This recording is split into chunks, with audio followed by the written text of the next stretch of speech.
Welcome back to Ketorific Journey with Mike. I'm Mike, Reformed Fat Man. Well, I'm going to make a taco skillet. It's going to be one pan meal, and it's going to be a taco skillet. So stick around. Let's see how it turns out.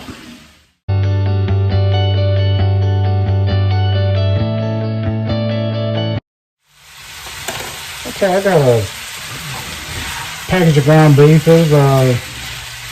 I want to say it was close to 2 pounds because we'll make this for more than one meal. But I'm browning it, just standard browning. I won't keep you around for doing that. Won't bore you with the browning of meat because I'm sure y'all have browned meat before.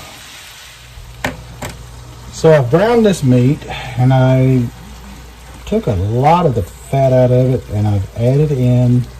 While it was cooking, I did add a little bit of salt to the meat. Not much, just a little.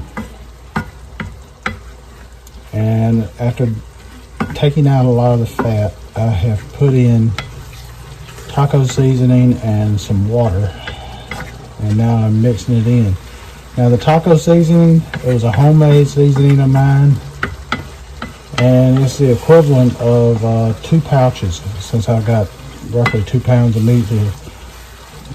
If you were to buy it in the store, it'd be the equivalent of 2 pouches. So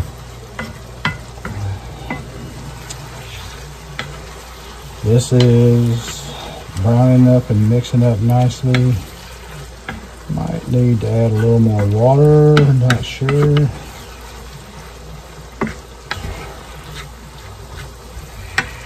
Alright, now let me get some mushrooms and we're going to add them to it.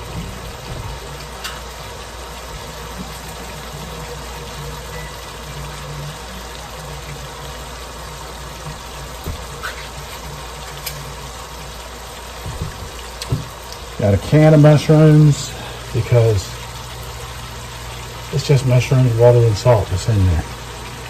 And I can't find decent mushrooms that aren't that are fresh. So I go with the next best option. And this is just on a simmer. I got it on the lowest setting on the stove. And I'm going to let it reduce with it in there.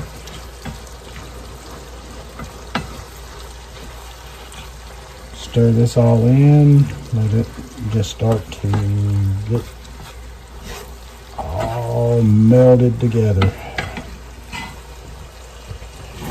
And we're going to add, if I can find my can opener, a can of diced tomatoes.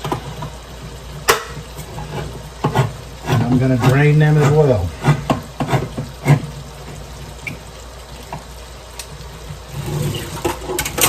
Drain the mushrooms, I'm going to drain these.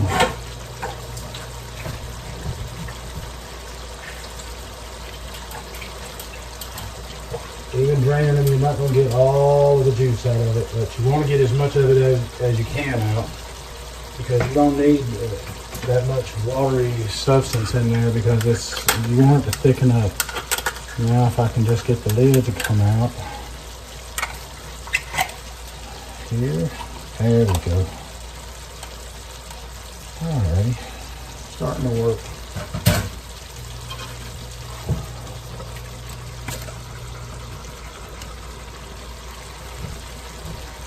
There's our can of tomatoes.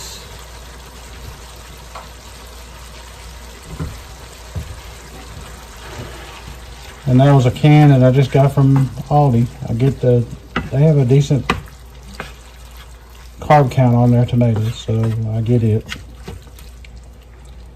And let me mix all this together and then we'll be back. Okay, I've added in some diced green peppers and some diced onions. I didn't add them when the meat was cooking because I didn't want them to get overcooked.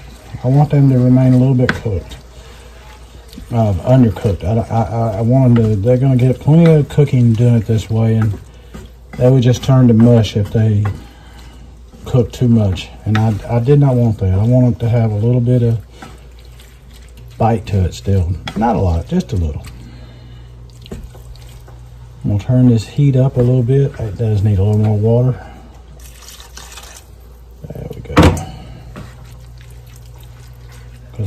cook down some more, and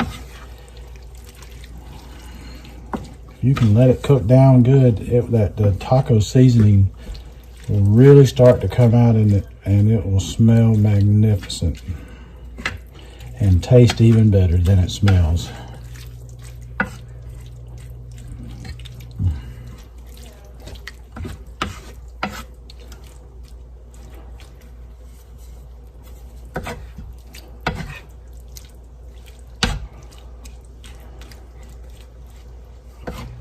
Let's see where we are on taste. Get over here with a little bit of the broth. Oh yeah. Oh yeah. Yes indeed. Now that's what I'm talking about.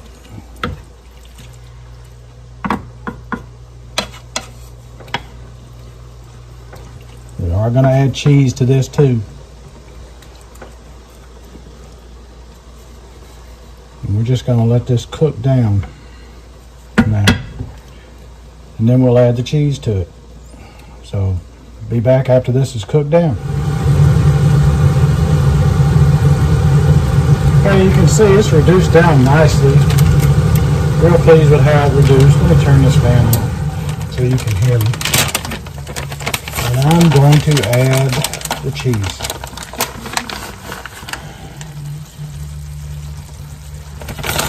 I am just using some medium cheddar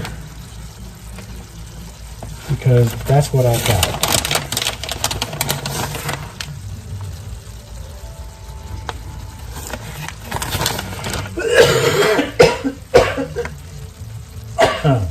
Oh, pardon me. Something jumped up in my throat.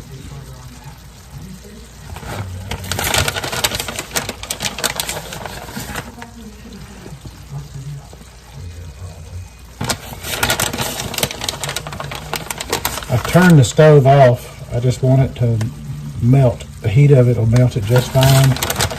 And I want everything to kind of come back together a little bit, so it'll be ready to serve. And because right now it's molten lava, and you can't serve it that way.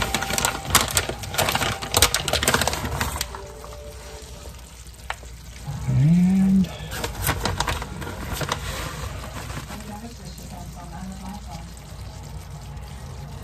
there we go. All right, now we just let it melt, and I'll show you what it looks like after it comes together and everything's melted together and good. So it won't take long. Be right back.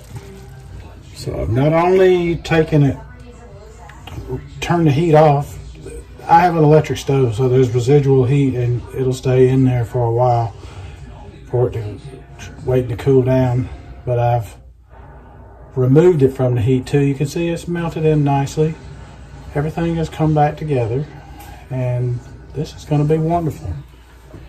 So I'm going to try a taste of it because it is molten lava still. This is cheers.